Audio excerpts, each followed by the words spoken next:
ನಮಸ್ಕಾರ. ವನಜಾ ಮಲ್ನಾಡ್ ಬಂದಾಯಿತು. ಹೊಸ ವಿಡಿಯೋ ತಂದಾಯಿತು. ಬನ್ನಿ ಇವತ್ತು ರಾಣಿ ಸೀರಿಯಲ್ಲು ಹೇಗೆ ಮೂವ್ ಆಗುತ್ತೆ, ಏನು ಸ್ಟೋರಿ ನೋಡೋಣ. ಅದಕ್ಕಿಂತ ಮುಂಚೆ ನನ್ನ ವಿಡಿಯೋಕ್ಕೆ ಸಬ್ಸ್ಕ್ರೈಬ್ ಮಾಡಿಲ್ಲ ಅಂದರೆ ದಯವಿಟ್ಟು ಸಬ್ಸ್ಕ್ರೈಬ್ ಮಾಡ್ಕೊಳ್ಳಿ, ಹಾಗೆ ಒಂದು ಲೈಕ್ ಕೊಡಿ. ರಾಣಿನ ಸತ್ತಿನ ಮಗ ಇದ್ದಾನಲ್ಲ, ಅವನು ಪ್ಲ್ಯಾನ್ ಮಾಡಿ ಅವಳಿಗೆ ಹೇಳಿ ಹೇಳಿ ನಿಮ್ಮ ಅಪ್ಪ ಬಾಲು ನಿನ್ನ ಫ್ರೆಂಡ್ ಇದ್ದಾರಲ್ಲ, ಅವ್ರು ಚೆನ್ನಾಗಿ ನೋಡ್ಕೊಳ್ತಾರೆ, ನೀನು ರಾಣಿ ಅಲ್ಲಿಗೆ ಹೋಗು, ನಿಮ್ಮ ಅಮ್ಮನ ಬಿಡಿಸ್ಬೇಕು ಅಂದರೆ ನೀನು ಬಾಲು ಮನೆಗೆ ಹೋಗಬೇಕು, ಇಲ್ಲೆಲ್ಲಿ ಇದ್ರೂ ನಿನ್ನ ಬಿಡ್ಸೋಕ್ಕಾಗಲ್ಲ, ಅಪ್ಪ ಹತ್ರ ದುಡ್ಡಿಲ್ಲ, ಅಪ್ಪ ಬಿಡ್ಸೋಕ್ಕಾಗಲ್ಲ ಅಂತ ಎಲ್ಲ ಹೇಳ್ತಾನೆ. ಹಂಗೆ ಹೇಳ್ದಾಗ ಮತ್ತೇನು ಮಾಡೋದು ಚಂದು ಅಂತ ಹೇಳ್ತಾಳೆ. ಅದಕ್ಕೆ ನಾನು ಹೇಳ್ತಾಯಿದ್ದೀನಿ, ನೀನು ಬಟ್ಟೆ ತುಂಬ್ಕೊ, ನಿನ್ನನ್ನು ಬಾಲು ಅಂಕಲ್ ಮನೆಗೆ ಹೋಗ್ಬಿಡು ನೀನು, ಮತ್ತು ಇಲ್ಲಿದ್ದರೆ ನಿನಗೆ ಸುಮ್ಮನೆ ಅಮ್ಮ ಹಿಂಸೆ ಕೊಡ್ತಾರೆ, ಮತ್ತು ಅಪ್ಪ ಹತ್ರ ದುಡ್ಡಿಲ್ಲ ಅಂತ ಹೇಳ್ತಾನೆ. ಹೌದೇನೋ ಚಂದು, ಏನೋ ಮಾಡೋದು ಇವಾಗ ಮತ್ತೆ ಅಂತ ಕೇಳ್ತಾಳೆ. ಮತ್ತೆ ನಾನು ಹೇಳ್ದಂಗೆ ಕೇಳ್ತೀಯಾ ಅಂತಾನೆ. ಹ್ಞೂ ಕೇಳ್ತೀನಿ, ಹೇಳೋ ಚಂದು. ಮತ್ತು ನೀನು ಬಟ್ಟೆ ತುಂಬಿಕೊಂಡು ಬಾಲು ಅಂಕಲ್ ಮನೆಗೆ ಹೋಗ್ಬಿಡು, ಅದು ನಿಮ್ಮ ಅಪ್ಪನೇ ಅಲ್ವಾ, ಬೇರೆ ಅಲ್ವಲ್ಲ, ಹೋಗ್ಬಿಡು ನೀನು, ಹೇಳ್ತೀನಿ ಅಂತ. ಸರಿ ಆಯಿತು ಅಂತ ಹೇಳ್ಬಿಟ್ಟು ಒಪ್ಕೊಳ್ಳುತ್ತೆ ಆ ಹುಡುಗಿ. ಒಪ್ಕೊಂಡು ಬಟ್ಟೆ ಎಲ್ಲ ತುಂಬಿಕೊಂಡು ಪ್ಯಾಕ್ ಮಾಡಿಕೊಂಡು ಅವ್ರ ಅಮ್ಮ ಸರಳ ನೋಡದೇ ಇದ್ದಾಗ ಈ ಮಗು ಎಸ್ಕೇಪ್ ಆಗಂಗೆ ಚಂದು ಮಾಡಿಬಿಡ್ತಾನೆ, ಮಾಡಿ ಕಳಿಸ್ತಾನೆ. ಇದು ಸಲೀಸಾಗಿ ಅಲ್ಲಿಗೆ ಹೋಗುತ್ತೆ ಬಾಲು ಮನೆಗೆ. ಬಾಲ ಬಂದು ಕರ್ಕೊಂಡು ಹೋಗ್ತಾನೋ ಅಥವಾ ಯಾರು ಕರ್ಕೊಂಡು ಹೋಗ್ಬಿಡ್ತಾರೋ ಅದು ಗೊತ್ತಾಗಿಲ್ಲ, ಆದರೆ ಬಾಲನ ಮನೆಗೆ ಹೋಗೋದಂತೂ ಗ್ಯಾರಂಟಿ ಹೋಗಿರುತ್ತೆ. ಆ ಕಡೆ ಸರಳ ಬರ್ತಾಳೆ, ಸಾರಿಕಾ ಬರ್ತಾಳೆ. ಬಂದ್ಬಿಟ್ಟು ಅಲ್ಲಿ ವರ್ಧ ಹೇಳಿರ್ತಾನೆ, ನೀನು ಈಗ ಹೋಗೋದು ಬೇಡ, ಬಾಲನ್ನ ನನ್ನ ಕೈಯಲ್ಲೇ ಇಟ್ಕೋಬೇಕು, ಅವನು ಆಚೆ ಹೋದರೆ ಕಾವೇರಿಯಿಂದ ಕೇಸು ಕ್ಲೋಸ್ ಆಗಲ್ಲ, ಮತ್ತು ನನಗೆ ಪ್ರಾಬ್ಲಮ್ ಆಗುತ್ತೆ ಅಂತ. ಹಂಗಾಗ್ಬಿಟ್ಟು ಸಾರಿಕಾ ಅದನ್ನು ಹೇಳಲ್ಲ ಅವನ ಹತ್ರ ಬಂದು, ಬಾಲ ಹತ್ರ ಬಂದುಬಿಟ್ಟು ಹೇಳೋಕ್ಕೆ ಬಂದಿರ್ತಾಳೆ, ಇನ್ನೊಂದು ಸ್ವಲ್ಪ ದಿನ ಬಿಟ್ಟು ಹೋಗೋಣ, ಈಗ ಬೇಡ ಬಾಲು ಅಂತ ಹೇಳೋಕ್ಕೆ ಬಂದಿದ್ದವಳು ಇಲ್ಲಿ ಪ್ಲೇಟ್ ಚೇಂಜ್ ಮಾಡಿಕೊಂಡು, ಅಲ್ಲ ಬಾಲ, ನಾನು ರೆಡಿಯಾಗಿ ಬಂದಿದ್ದೀನಿ, ನೀನು ಹೋಗೋಕ್ಕೆ ಬರಲ್ಲ ಅಂತೀಯಲ್ಲ ಅಂತ. ರಾಣಿ ಬಂದಿದ್ದಾಳೆ, ನನ್ನ ಮಗಳು ರಾಣಿ ಬಂದವಳೆ ಅಂತಾನೆ. ರಾಣಿ ಬಂದವಳ? ಹೌದಾ, ಅಯ್ಯೋ, ರಾಣಿ ಬಂದರೆ ಕಳಿಸ್ಬಿಡು ಅವ್ರ ಮಾವನ ಮನೆಗೆ, ಬಾ, ನೀನು ಹೋಗ್ಬಿಡೋಣ. ಕಾವೇರಿ ಹಂಗೆ ಅಂದಿದ್ದು ನಿನಗೆ ಕೇಳಿಸ್ಲಿಲ್ವಾ, ಕಾವೇರಿ ಹೆಂಗಂದ್ಲು, ನಿಂಗೇನು ಗೊತ್ತಾಗಲ್ವಾ ಅಂತ.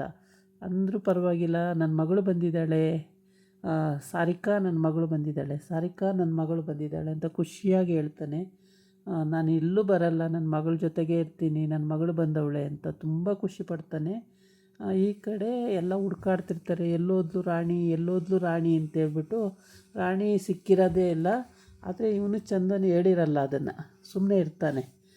ಎಲ್ಲ ಕಡೆ ಹುಡುಕ್ತಾರೆ, ಎಲ್ಲೂ ಸಿಕ್ಕಲ್ಲ. ಆಮೇಲೆ ಎಲ್ಲೋದ್ಲು ಅಂತ ಹುಡ್ಕೋದು ಅಂತೇಳಿ ಆಮೇಲೆ ಅವ್ರವ್ರ ಮೇಲೆ ಅನುಮಾನ ಬರುತ್ತೆ ಅಂತ ಹೇಳ್ಬಿಟ್ಟು ಹಾಗೆ ಹೇಳ್ತಾನೆ. ಅಪ್ಪ, ರಾಣಿ ಎಲ್ಲೋಗೋಳೆಂದು ನಂಗೆ ಗೊತ್ತಪ್ಪ ಅಂತ ಹೇಳ್ತಾನೆ. ನಿಂಗೆ ಗೊತ್ತಾ, ಎಲ್ಲಿ? ಬಾಲು ಅಂಕಲ್ ಮನೆಗೆ ಹೋಗಿದ್ದಾಳಪ್ಪ. ಬಾಲು ಮನೆಗೆ ಹೋಗಲ್ವಲ್ಲ ಅಲ್ಲಿಗೆ? ಇಲ್ಲ, ಓದ್ಲು ಕಣಪ್ಪ. ಅದೆಂಗೆ ಓದ್ಲು, ಹೋಗಲ್ಲ ಅಂತಿದ್ಲಲ್ಲ, ನಾನು ಹೋಗಬೇಡ ಅಂತ ಹೇಳಿದ್ನಲ್ಲ ಅಂತಾನೆ.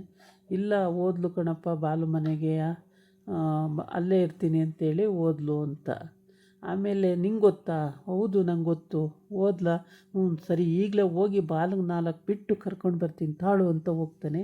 ಅಷ್ಟೊತ್ತಿಗೆ ಆ ಹುಡುಗ ಚಂದು ಹೇಳುತ್ತೆ, ಬೇಡಪ್ಪ ಈಗ ಹೋಗೋದು, ಬೆಳಿಗ್ಗೆ ಬೇಕಾದ್ರೆ ನಾನು ನೀನು ಹೋಗೋಣ, ರಾಣಿ ಬಂದರೆ ಕರ್ಕೊಬರೋಣ ಅಂತೆ, ಈಗ ಬೇಡ ಕಣಪ್ಪ ಅಂತ ಹೇಳುತ್ತೆ. ಸರಿ ಅಂತೇಳಿ ಬೆಳಗ್ಗೆವರೆಗೂ ಇರ್ತಾರೆ. ಬೆಳಗ್ಗೆ ಎದ್ದು ಹೋಗೋಕ್ಕೆ ರೆಡಿ ಆಗ್ತಾರೆ ಇವರು. ಆದರೆ ರಾತ್ರಿ ಎಲ್ಲ ಸತ್ಯ ಯೋಚನೆ ಮಾಡ್ತಾನೆ, ರಾಣಿ ಹೋಗಲ್ಲ ಅಂದಿದ್ಲು, ಹೆಂಗೆ ಹೋದ್ಲು, ಕಾವೇರಿ ಕಳಿಸ್ಬೇಡ ಅಂತ ಹೇಳಿದ್ಲು, ಸರಳ ಹಿಂಸೆ ಕೊಡ್ತಾಳೆ ಅಂತಲೇ ಹೋಗ್ಬಿಡ್ತಾ, ಹೆಂಗೆ ನನ್ನ ಸೊಸೆನ ನಾನು ಸರಿ ನೋಡ್ಕೊಳಕ್ಕಾಗಲಿಲ್ವಲ್ಲ, ನನ್ನ ತಂಗಿ ಮಗಳನ್ನ ನಾನು ಅಷ್ಟು ಪುಟ್ಟ ಹುಡುಗಿನ ನನ್ನ ಕೈಯಲ್ಲಿ ನೋಡ್ಕೊಳಕ್ಕಾಗಲಿಲ್ವಲ್ಲ ಅಂತ ಭಾಳ ವ್ಯಥೆ ಪಡ್ತಾನೆ. ಆಮೇಲೆ ಸರಳ ಹಿಂಸೆ ಕೊಡೋದಕ್ಕೂ ಅರ್ಧ ಅದು ಹಿಂಸೆ ಆಗಿಯೇ ಹೋಗ್ಬಿಟ್ಟಿದೆ ಹುಡುಗಿ ಅಂತ ಹೇಳ್ಬಿಟ್ಟು ಹಂಗೂ ತಿಳ್ಕೊಳ್ತಾನೆ, ಹಿಂಗೂ ತಿಳ್ಕೊಳ್ತಾನೆ. ಆಮೇಲೆ ರಾತ್ರಿ ಎಲ್ಲ ಹೆಂಗೋ ಕಷ್ಟಪಟ್ಟು ಮಲ್ಕೊಂಡು ಎದ್ದು ಬೆಳಗ್ಗೆ ಹೋದ್ರೆ ಆಯಿತು ಅಂದ್ಕೊಂಡು ಸುಮ್ಮನಿರ್ತಾನೆ. ಬೆಳಿಗ್ಗೆ ಅಲ್ಲಿ ಬಾಲನ ಮನೆಯಲ್ಲಿ ರಾಣಿ ಬಟ್ಟೆ ಎಲ್ಲ ಎತ್ತಿಡ್ತಿರ್ತಾಳೆ. ಆವಾಗ ಬಾಲ ಕೇಳ್ತಾನೆ, ಬೆಳಿಗ್ಗೆ ನಿಮ್ಮ ಮಾಮ ಬಂದು ಕರೆದ್ರೆ ಆವಾಗ ನಿನ್ನನ್ನು ಕರ್ಕೊಂಡು ಹೋಗ್ತಾರೆ, ಬಿಡಲ್ಲ ರಾಣಿ ನಿನ್ನನ್ನು ಅಂತ. ಮಾಮ ಬಂದು ಕರೆದ್ರೂ ನಾನು ಹೋಗಲ್ಲ, ಇಲ್ಲೇ ಇರ್ತೀನಿ. ನನಗೆ ಮಾತು ಕೊಟ್ಟಿದ್ದೀರಾ ನಮ್ಮ ಅಮ್ಮನ ಬಿಡಿಸ್ತೀನಿ ಅಂತ, ನಮ್ಮ ಅಮ್ಮನ ಬಿಡಿಸ್ಬೇಕು ನೀವು ಅಂತ. ನಿಮ್ಮ ಅಮ್ಮ ಒಪ್ಪದೇ ಇಲ್ವಲ್ಲ ಬಿಡಿಸ್ತೀನಿ ಅಂದರೆ ನಾನು ಏನು ಮಾಡಲಿ ರಾಣಿ ಅಂತಾನೆ. ಅದೇನೋ ನಂಗೆ ಅದೆಲ್ಲ ಗೊತ್ತಿಲ್ಲ, ನಮ್ಮ ಅಮ್ಮನ ಬಿಡಿಸ್ಬೇಕಷ್ಟೇ ಅಂತ. ನಿಮ್ಮ ಅಮ್ಮನೂ ಹಿಂಗೆ ಆಟ ಮಾಡೋಳು, ನೀನು ಹಿಂಗೆ ಆಟ ಮಾಡ್ತೀಯಾ ಅಂತ. ನಗ್ತಾ ಇದ್ದೀರಲ್ಲ, ಏನಕ್ಕೆ ನಗ್ತಾ ಇದ್ದೀರಾ ಅಂತ ಕೇಳ್ತಾಳೆ. ಏನಿಲ್ಲ, ನನ್ನ ಎದುರುಗಡೆ ನಗೋದು ಅದೆಲ್ಲ ಇಟ್ಕೋಬೇಡಿ ಅಂತ. ಆಯ್ತಾಯಿತು ಅಂತೇಳ್ಬಿಟ್ಟು ಸೈಲೆಂಟ್ ಆಗ್ತಾನೆ. ಆಮೇಲೆ ಯಾವ ಥರ ಬಿಡಿಸ್ತೀರೋ ನಂಗೆ ಅದೆಲ್ಲ ಗೊತ್ತಿಲ್ಲ, ನಮ್ಮ ಅಮ್ಮನ ಬಿಡಿಸ್ಬೇಕಷ್ಟೇ ನೀವು ಅಂತ ಹೇಳ್ತಾಳೆ. ಸರಿ ಆಯಿತು ರಾಣಿ ಬಿಡಿಸ್ತೀನಿ ಅಂತ ಹೇಳ್ತಾನೆ. ಆಮೇಲೆ ಫ್ಲ್ಯಾಶ್ ಬ್ಯಾಕಿಗೆ ಹೋಗಿ ಜೈಲಲ್ಲಿ ಏನು ನಡೀತೋ ಅದನ್ನೆಲ್ಲ ನೆನೆಸ್ಕೋತಾನೆ ಒಂದ್ಸಲ. ನನ್ನ ಕಣ್ಣೆದುರುಗಡೆ ಇನ್ನೊಂದು ದಿವಸ ಬಂದರೆ ನಾನು ಸತ್ತೇ ಹೋಗ್ತೀನಿ ಅಂದಿರ್ತಾಳಲ್ವ, ಅದನ್ನೆಲ್ಲ ನೆನೆಸ್ಕೋತಾನೆ. ಈ ಮಗುನೂ ಅದನ್ನು ಕೇಳಿಸ್ಕೊಂಡಿರ್ತಾಳೆ ರಾಣಿ. ಆದರೂ ಅಪ್ಪನ ಜೊತೆ ಇದ್ದರೆ ಅಪ್ಪ ಹತ್ರ ದುಡ್ಡಿದೆ, ಅಪ್ಪ ಬಿಡಿಸ್ತಾರೆ ಅನ್ನೋದು ಒಂದು ಧೈರ್ಯ, ಅಮ್ಮನ ಬಿಡಿಸ್ತಾರೆ ಅಂತ. ಇದಾಗಿತ್ತು ಇವತ್ತಿನ ವೀಡಿಯೋ. ನಾಳೆ ಇನ್ನೊಂದು ವೀಡಿಯೋ ಜೊತೆ ಬರ್ತೀನಿ. ನಮಸ್ಕಾರ.